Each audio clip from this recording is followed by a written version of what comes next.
Welcome, everybody. August 2nd, also known as BLS Jobs Day. This was the linchpin of an incredibly busy week of data. And wow, did it benefit mortgage rates. In my close to 30 years in the business, only a handful of times have I seen the 10-year bond drop as much as it did today. Why is that? It's kind of what we thought was going to happen today on the heels of a very weak JOLTS report, extremely weak ADP report, very weak unemployment report. We get an even weaker BLS jobs report. We never know with these things because the games they play with the birth death model and some of the gyrations that happen behind the scenes. The market was expecting between 175 and 200,000 jobs created. What did we get? We got only 114,000 job creation. But wait, that's not it. On top of that, we had a negative 29,000 job revision for June and May. Now, keep in mind, May is going to get revised again realistically downward next month. There'll be the third revision downward. So when we dig deep into this jobs report, it showed 114,000 jobs created, but it showed 246,000 jobs created in the birth death model. The only thing that statistically saved this report from showing negative jobs was the faulty birth death model. Now, keep in mind, the ADP report showed for small business a negative 7,000 jobs. BLS magically showed 246,000 jobs. So think of it. This report could be overstated by upwards of 200,000 jobs. Where did these jobs come from that showed the 114 positive? Well, once again, we had 17,000 jobs created in government. And there's for a lot of reasons for that, specifically some of the bills that got passed 12 to 18 months ago that are just funneling through the system, the infrastructure bill and the Inflation Reduction Act, which both those are misnomers. And then healthcare added what seems to be a realistic 55,000 jobs. Now, that is the headline report.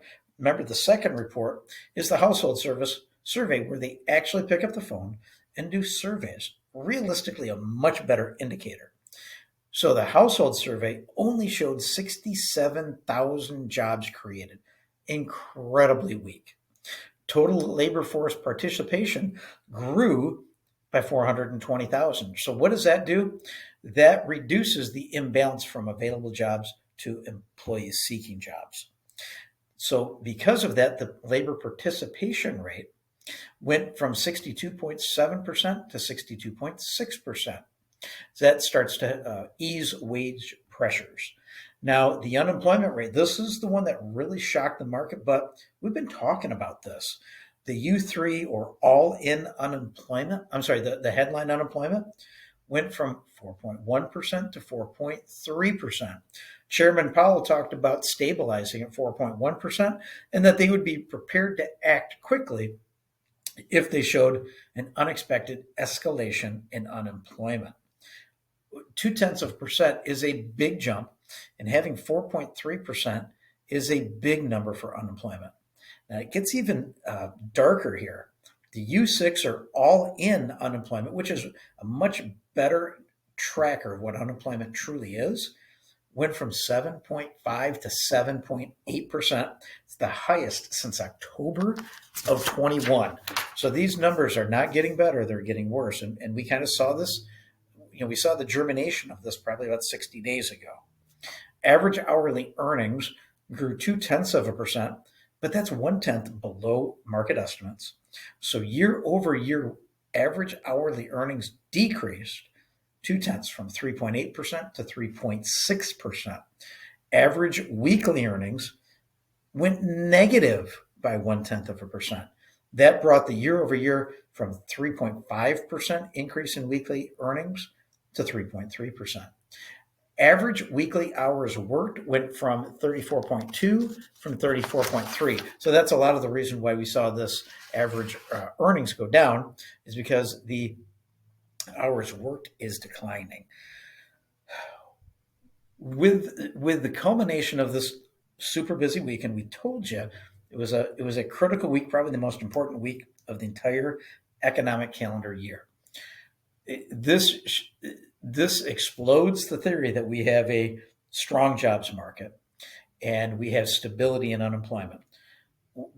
Those things are just not true. In fact, one of the items I was looking at, when you look deeper, the those that worked part time for economic reasons rose by 346,000 people, and those that could only find part time work went up 51,000.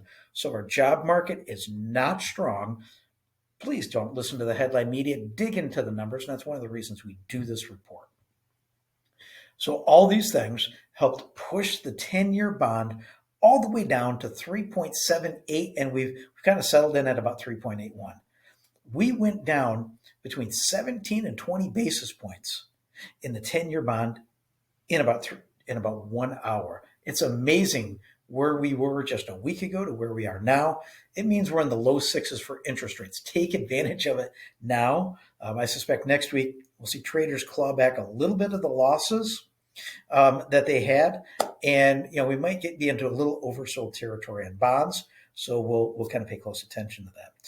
Another important item I wanted to cover was inflation reports.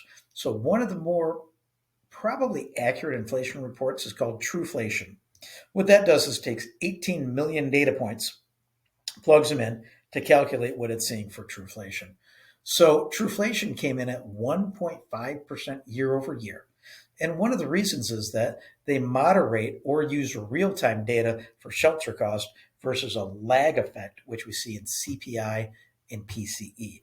In fact, right now CPI is running 3%, PCE is running 2.5%. So realistically, those are overstated by anywhere from 0.5% to 1.5%. Just with the de-emphasis or real-time usage of rent renewals and rent and new rents, it shows probably where we really are in real time. So that's a very important thing to follow, is having accurate, up-to-date data. So we wanted to get this out to you, everybody. We'll put some charts up of what this breaks down to. But bottom line, go shop this weekend for a house. Give me a call this weekend to get your rate locked in. We've got a slew of people we're doing refinances for now. Crunch numbers, and it's saving lots of money. Give us a call. We'll help you out. 616-293-2189. Scott Riley, the Market Update Desk, your original singular market news source for West Michigan. Have an awesome weekend.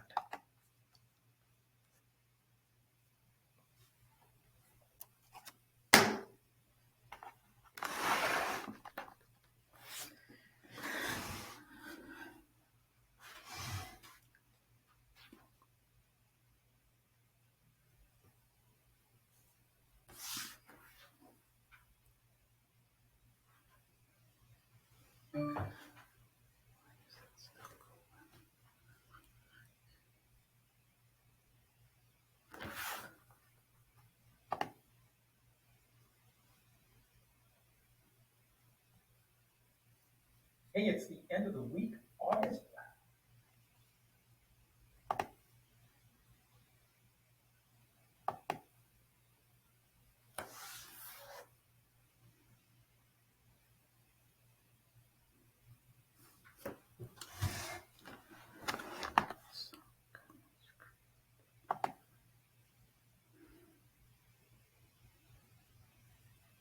Hey, it's the end of the week,